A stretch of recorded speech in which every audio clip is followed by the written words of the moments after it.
समझ लेंगे। ठीक है,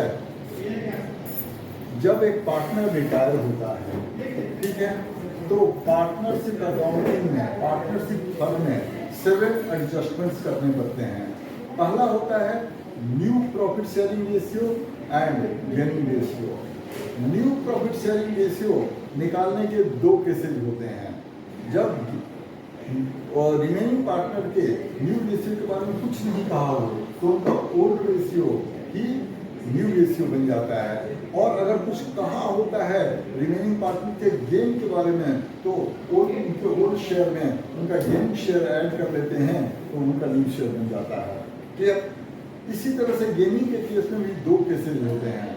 अगर न्यू प्रॉफिट शेयरिंग रेशियो नहीं दिया हुआ हो, अगर न्यू प्रॉफिट शेयरिंग रेशियो नहीं दिया होता है तो रिमेनिंग पार्टनर्स का ओल्ड रेशियो ही गेनिंग रेशियो बन जाता है, और अगर न्यू प्रॉफिट शेयरिंग रेशियो दिया होता है तो remaining partners new share equal to their old share. इस तरह से उनका गेनिंग शेयर निकल आता है। क्लियर? सेकंड टॉपिक हम लोग सीखते हैं गुडविल। गुडविल का अकाउंटिंग ट्रीटमेंट रिटायरमेंट के केस में 3 तरीके से होता है। पहले परचेज गुडविल जो कि बैलेंस शीट में अपीयर करता है, उसको ऑल पार्टनर्स इंक्लूडिंग रिटायरिंग में ओल्ड प्रॉफिट शेयरिंग रेशियो में डिस्ट्रीब्यूट कर देते हैं, जिसकी एंट्री होती है all partners capital accounting old profit sharing ratio two goodwill. और दूसरा होता है self generated goodwill. Self generated goodwill adjustment में दिया हुआ होता है।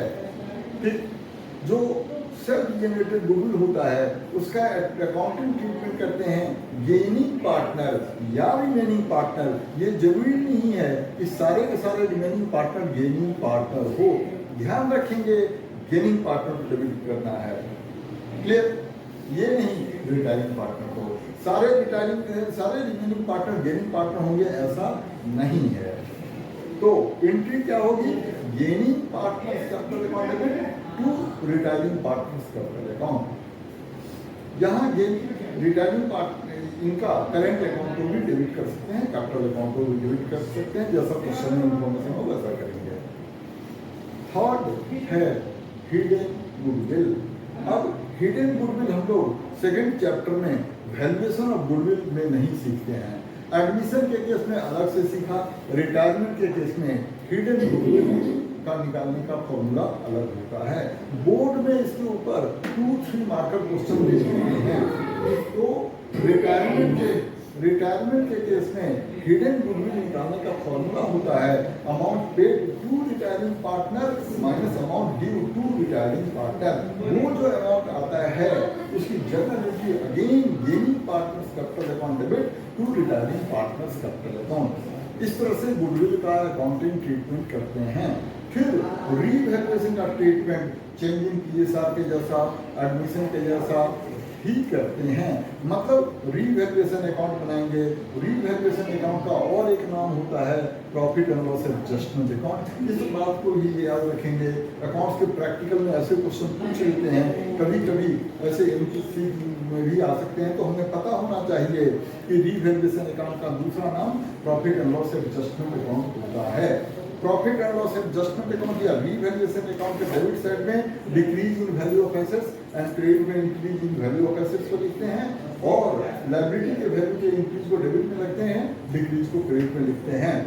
अगर कोई अनरिकॉर्डेड एसेट हो तो क्रेडिट में लिख देंगे, अनरिकॉर्डेड लायबिलिटी हो तो डेबिट में लिख देंगे। फिर क्रेडिट का जो टोटल होगा वो गेन वर्ड पर ध्यान रखेंगे। प्रॉफिट कई बार बच्चे लिख देते हैं, प्रॉफिट और गेन में डिफरेंस होता है। प्रॉफिट रिकरिंग नेचर का होता है जो बिजनेस बार बार अर्न करता है, गेन नॉन रिकरिंग नेचर का होता है जो कभी कभी होता है। तो वहां पर स्पेशली ध्यान रखेंगे गेन, जो भी गेन होगा उसको ऑल पार्टनर्स कैपिटल अकाउंट में ट्रांसफर कर देंगे। All means remaining plus retiring. Journal entry क्या करेंगे? Revaluation account to all partners capital accounting old profit sharing ratio, और लॉस हो तो इसी एंट्री को उल्टा कर देते हैं। ठीक है, इसके बाद past profits and past losses. Past profit के अंदर जनरली 5 आइटम रहते हैं। Profit and loss account balance sheet के लायबिलिटी साइड में दिया हुआ होगा, जनरल रिजर्व दिया हुआ होगा, कंटिंजेंसी रिजर्व दिया होगा, इन्वेस्टमेंट फ्लक्चुएशन रिजर्व दिया होगा, वर्क ऑन कॉम्पेंसेशन रिजर्व दिया होगा। तो इन पांचों प्रॉफिट्स को ऑल पार्टनर्स में ओल्ड प्रॉफिट शेयरिंग रेशियो में डिस्ट्रीब्यूट कर देते हैं और उनके कैपिटल अकाउंट के क्रेडिट साइड में इन सबको लिख देंगे। क्लियर? और बैलेंस शीट के एसेट साइड में दो पास्ट लॉसेज अपीयर कर सकते हैं। प्रॉफिट एंड लॉस अकाउंट अगर एसेट साइड में दिया है तो वो लॉस है, और फिर डिफर्ड रेवेन्यू एक्सपेंडिचर, इन दोनों को पार्टनर्स कैपिटल अकाउंट में डेबिट कर देते हैं। इनकी क्या करते हैं? Partners capital account debit to profit and loss account debit balance and deferred revenue expenditure. इसके और भी दो नाम दिए हुए होते हैं, एडवर्टीजमेंट सस्पेंस अकाउंट या एडवर्टीजमेंट एक्सपेंडिचर अकाउंट। नाम अलग होंगे, ट्रीटमेंट से होगा। क्लियर? इसके बाद रीवैल्यूएशन अकाउंट का जो बैलेंस होता है उसको कैपिटल अकाउंट में ट्रांसफर कर देते हैं, और कैपिटल अकाउंट में सारे आइटम को ट्रीट करने के बाद सबसे पहले रिटायरिंग पार्टनर के कैपिटल को बैलेंस करते हैं। ये जो बैलेंस होता है, क्वेश्चन में जैसा इंस्ट्रक्शन दिया हो कि रिटायरमेंट के टाइम पर उसको फुल पेमेंट कर दिया, तो उसके कैपिटल के डेबिट साइड में टू बैंक लिखेंगे और उसकी जर्नल एंट्री होगी retiring partners capital account debit to bank. अगर कुछ नहीं कहा हो तो उसके लोन अकाउंट में ट्रांसफर कर देंगे, तो उनकी होगी retiring partners capital account debit to retiring partners loan account. और भी कई ऑप्शन हो सकते हैं, मिक्सचर भी हो सकता है कि थोड़ा सा कैश में पे किया, थोड़ा बिल्स पेबल के थ्रू पे किया, थोड़ा सा लोन के थ्रू पे किया, तो एंट्री करेंगे retiring partners capital account debit to bank.